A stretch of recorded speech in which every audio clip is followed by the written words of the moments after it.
उमेदवार घरी बसतो आणि उमेदवार निवडून येतो हाच सल्ला देईल की त्यांनी शिंदे सेनेतच जावं। अशा पैशाने जर निवडणुका होत असता तर मग देशात लोकशाहीच राहिली नसती।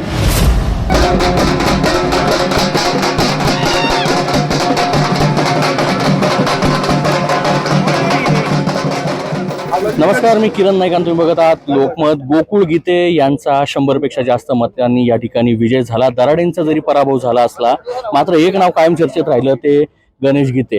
हो, लोकमत मध्ये तुमचं स्वागत। गोकुळ गीते तुमचे लहान बंधू विजय झालेले आहेत, भाऊ म्हणून काय तुमची प्रतिक्रिया? नाही, या ठिकाणी निश्चितपणे मी त्याला भेटण्यासाठी या ठिकाणी आलो होतो। मलाही आनंद झाला तो या ठिकाणी निवडून आला, कारण या निवडणुकीत अनेक नाट्यमय घडामोडी घडल्या होत्या की या ठिकाणी मी त्याला 3दा थांबवण्याचा प्रयत्न केला, तरी त्याच्या कार्यकर्त्यांनी इतक्या मोठ्या प्रमाणात या ठिकाणी काम करून आणि त्याला या ठिकाणी निवडून आणलं। खरं तर भाऊ, थेट बाप काढला होता आणि त्याचाच कुठेतरी फटका हा म्हटला जातो, कारण की मी जेव्हा त्यांच्याशी बोललो तेव्हा त्यांनी सांगितलं होतं का माझ्या नेत्यांनी मला सांगितलं, मी घरात बसलो, मात्र कार्यकर्त्यांनी ही निवडणूक हातात घेतली होती।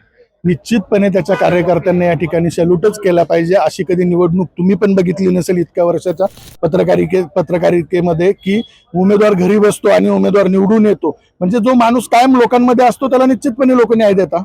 अपक्ष जरी गोकुळ गीते उमेदवार असले मात्र ते कोणत्या पक्षात जातील? कारण की उदय सामंत जे आहे ते विमान पाठवत आहे आणि एकनाथ शिंदे यांची भेट होणार आहे, तर उदय सामंत जे आहे ते एकनाथ शिंदे यांच्या शिवसेनेत जातील का तुमचे जे नेते आहे गिरीश महाजन त्यांच्या मार्फत भाजपमध्ये प्रवेश करतील?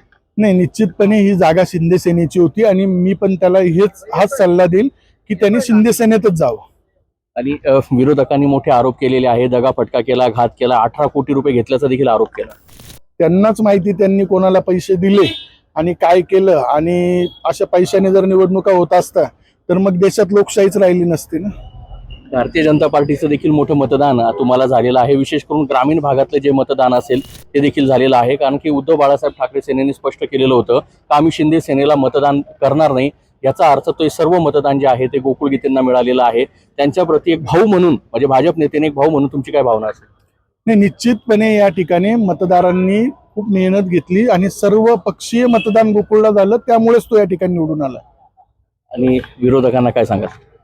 नाही, विरोधकांना काही सांगण्याचं कारण नाही, त्याही विचारांनी कुठे ना कुठे किंतु परंतु मदत केल्याशिवाय हे झालं नाही। आणि गिरीश भाऊंनी दुःख व्यक्त करावं का गोकुळ गीते निवडून आले तर आनंद साजरा करावा? नाही, निश्चितपणे गिरीश भाऊंचा या निवडणुकीत महायुतीचा उमेदवार निवडून आणण्यासाठी त्यांनी आटोकाट प्रयत्न केला, पण उमेदवाराची निष्क्रियता त्याच्या पराभवाला कारणीभूत ठरली। उमेदवाराची निष्क्रियता त्याच्या पराभवाचं कारण जे आहे ते ठरल्याची भावना गोकुळ गीते यांचे मोठे बंधू गणेश गीते यांनी व्यक्त केली। खरं तर गणेश गीते हे देखील निवडणुकीच्या रिंगणात होते, मात्र त्यांना माघार जी आहे ती घ्यावी लागली, मात्र गोकुळ गीते यांनी हा माघार घेतली नाही। वडील जो आहे, म्हणजे गोकुळ गीतेंच्या वडिलांचा उल्लेख जो आहे तो दराडेंकडनं करण्यात आला आणि त्यांनी जी आहे ती उमेदवारी कायम ठेवली। मात्र 9 तारखेला जे आहे गोकुळ गीते यांनी पत्रकार परिषद, म्हणजे जिथे दादा भुसे, उदय सामंत आणि गिरीश महाजन यांच्या उपस्थितीची पत्रकार परिषद होती, त्यामध्ये त्यांनी जाहीर केलं का मी प्रचार करत नाही, मात्र त्यांनी कोणत्याही प्रकारचा जो पाठिंबा आहे तो दराडेंना दिलेला नव्हता आणि त्याचाच निकाल जो आहे तो आज समोर आला। गोकुळ गीते यांचा विजय झालेला आहे आणि गणेश गीते यांनी बोलताना सांगितलेलं आहे का ही जागा जी आहे ती एकनाथ शिंदे यांच्या शिवसेनेची आहे, तर त्यांनी प्रवेश जो आहे एकनाथ शिंदे यांच्याकडेच करावा। याचा अर्थ हा स्पष्ट झालेला आहे का गोकुळ गीते हे एकनाथ शिंदे यांच्या पक्षामध्ये प्रवेश करतील आणि अपक्ष उमेदवार आता शिवसेनेचे आमदार म्हणून या ठिकाणी समोर येतील। मी किरण नाईक, लोकमत.com साठी नाशिक।